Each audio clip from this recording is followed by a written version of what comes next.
Então vamos para a continuação da nossa caminhada pela Grécia Clássica, enquanto nós fazemos a nossa leitura dos mestres de sabedoria, dos sábios da humanidade e de grandes personalidades que se dedicaram ao auto-melhoramento e o melhoramento de seus irmãos ao longo de sua vida, né? Estou falando dos teosofistas, de forma geral. Então, iniciando aqui com A Chave para a Teosofia, de Blavatsky. Então, a pergunta é: qual é a origem do nome teosofia? Ele nos foi transmitido pelos filósofos alexandrinos, conhecidos como os amantes da verdade, filaleteus, de fil, amante, e aletheia, verdade. O nome teosofia data do 3º século de nossa era e foi introduzido por Amônio Sacas e seus discípulos, os quais iniciaram o sistema teosófico eclético. Muito bem. Então, vamos aos pés do mestre de Krishnamurti.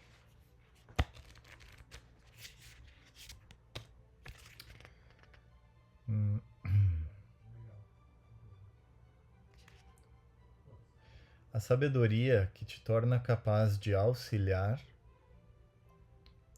a vontade que dirige a sabedoria, o amor que inspira a vontade. Estas são as tuas qualificações: vontade, sabedoria e amor.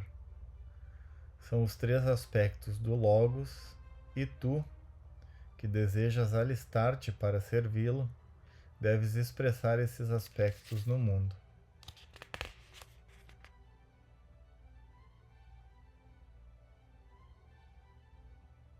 Aí tem uma pequena estrofe aqui, que eu vou ler também. Aguardando a palavra do mestre, vigiando a luz oculta, escutando atento às suas ordens, mesmo no meio da luta, vendo o seu sinal mais leve, acima das cabeças da multidão, ouvindo seu sussurro mais leve, acima da mais vivaz terrena canção. Bem. Então terminamos novamente o Aos Pés do Mestre. E na próxima, claro que a gente vai começar do início de novo, né? Porque isso não é um livro que se leia uma vez e pronto, já está tudo resolvido. Certo? Então, seguimos para o próximo, Luz no Caminho, de Mabel Collins.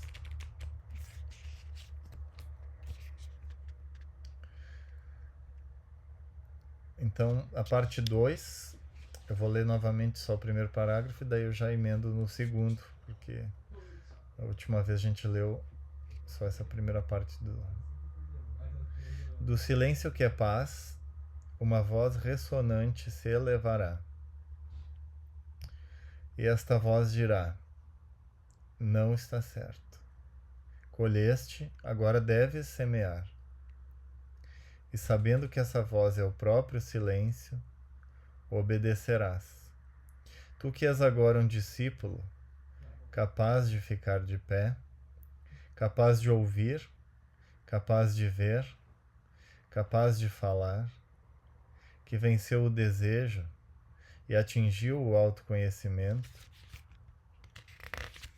que viu a alma desabrochando e a reconheceu e ouviu a voz do silêncio, vai à sala da aprendizagem e lê o que ali está escrito para ti.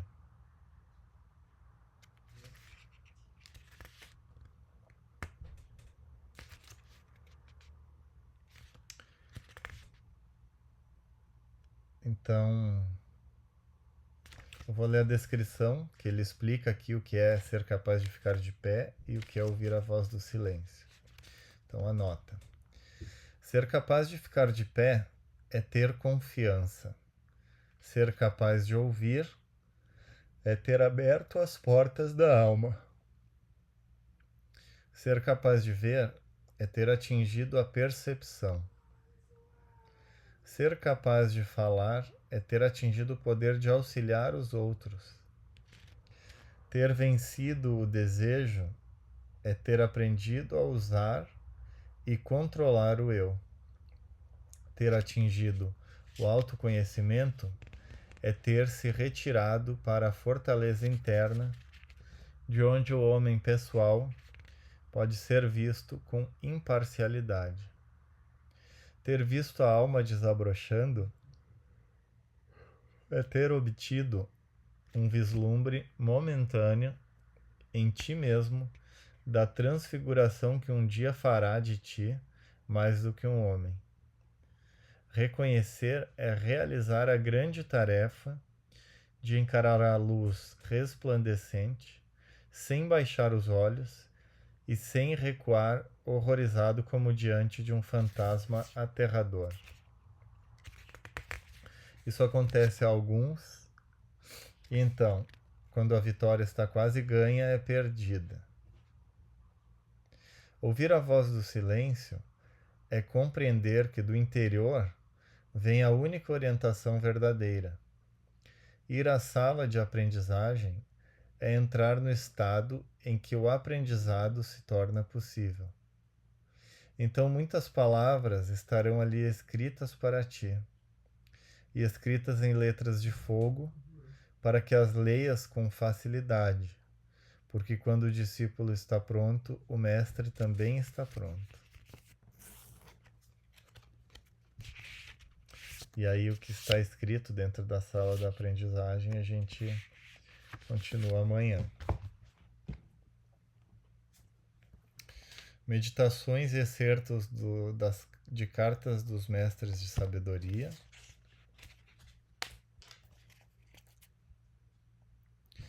Naturalmente, quanto maior o progresso em direção à libertação, menos eles se farão sentir.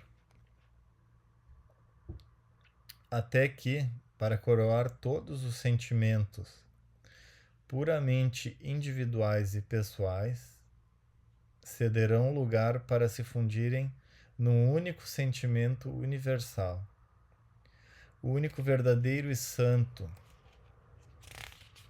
o único altruístico e eterno, o amor, um imenso amor pela humanidade como um todo.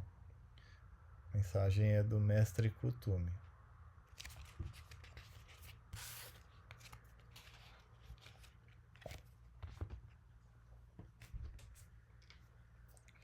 Ocultismo Prático, de Helena Blavatsky.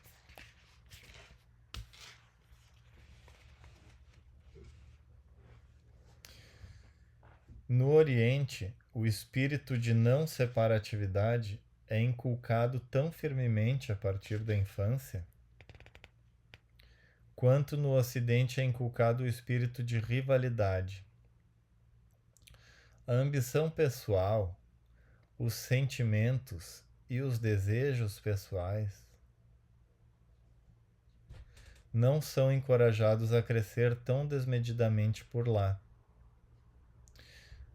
Quando a criança é como uma terra naturalmente boa e é cultivada de modo apropriado, cresce e torna-se um homem no qual o hábito de subordinação do eu inferior ao eu superior é forte e poderoso. No Ocidente, predomina a crença de que os princípios orientadores da ação dos homens são as suas preferências e antipatias em relação aos outros homens ou coisas, ainda que eles não tornem tais princípios a norma de suas vidas e nem tentem impô-los aos outros.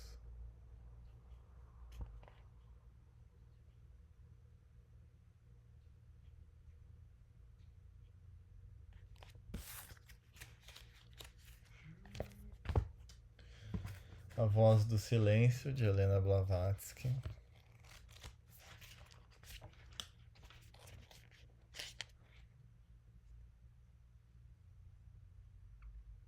Domina o teu eu inferior com o teu ser divino. Domina o divino com o eterno. Sim, grande é aquele que mata o desejo. Maior ainda é aquele em quem o ser divino matou o próprio conhecimento do desejo.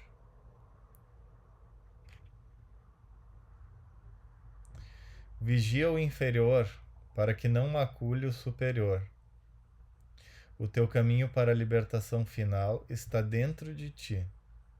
Esse caminho começa e termina fora do ser. Ser com S minúsculo. Aos olhos dos tolos, vazia é a forma humana, ainda que cheia das águas suaves de Amrita.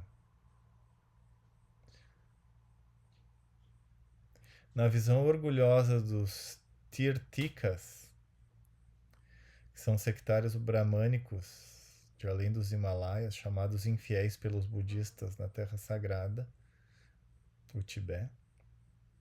Na visão orgulhosa dos Tirthikas, não louvada pelos homens, é a humilde mãe de todos os rios.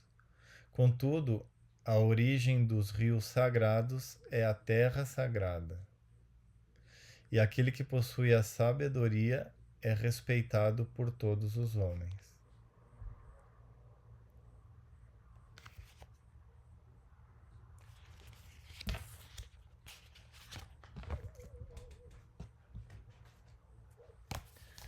Dhammapada, o caminho da lei, doutrina budista, ortodoxa. Não deve o bhikkhu desdenhar os próprios progressos no caminho, tampouco invejar o progresso dos outros. O bhikkhu invejoso não atinge o samadhi. Se apesar de constante esforço, o progresso conseguido ainda não for grande, sendo tua vida pura na obtenção da subsistência, até pelos seres divinos serias louvado.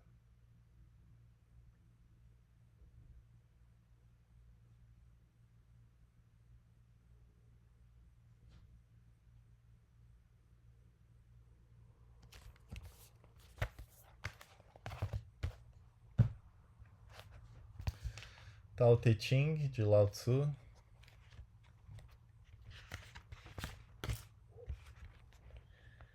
Quando o grande Tao deixou de ser observado, a benevolência e a justiça entraram em voga.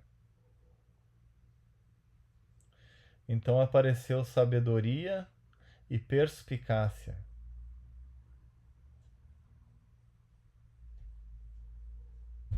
E seguiu-se uma grande hipocrisia. Quando a harmonia não mais prevaleceu entre os 6 parentescos, os filhos piedosos encontraram sua manifestação. Quando os estados e clãs entraram em desordem, apareceram ministros leais.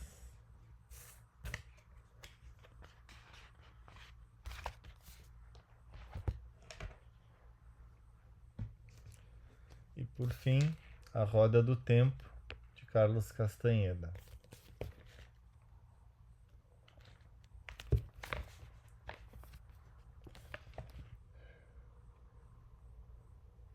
Para o homem comum, o mundo é estranho, porque, se não está entediado com ele, está com raiva dele. Para um guerreiro, o mundo é estranho porque é estupendo, assombroso, misterioso, insondável. Um guerreiro deve assumir a responsabilidade por estar aqui, neste mundo maravilhoso, nesse tempo maravilhoso. E finalizamos as leituras. Então, como fechamento, vamos fazer uma breve meditação. Então, se for possível, tenha os pés bem apoiados no chão, coluna ereta, respiração livre e desimpedida, maxilares, ombros relaxados, língua no céu da boca, olhos fechados. Ó vida oculta que vibras em cada átomo, ó luz oculta que brilhas em cada criatura,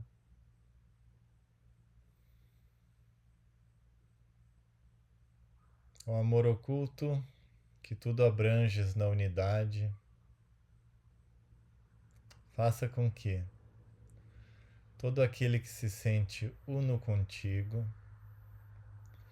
saiba que por isso mesmo ele é uno com todos os outros.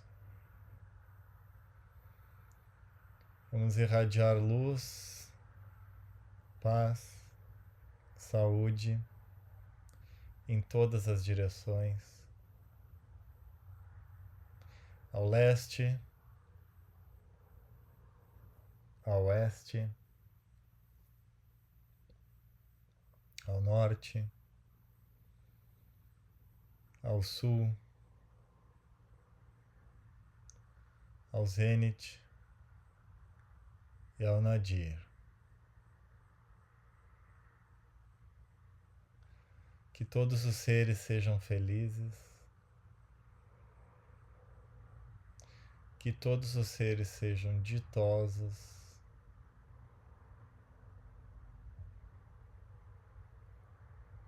paz a todos os seres.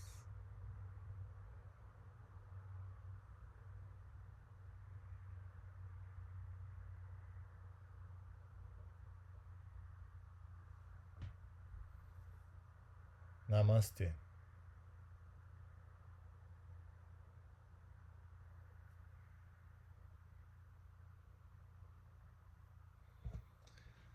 Então, gostaria de deixar o convite para todos os dias às 19h30, quando ocorrem as aulas da Sociedade Teosófica, no canal Sociedade Teosófica no YouTube, participar junto para aprofundar esses temas de grandes mestres, filosofia e espiritualidade.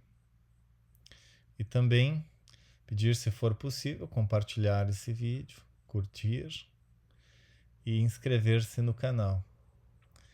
E nos vemos amanhã, se nada fugir do script. Grande abraço e até mais.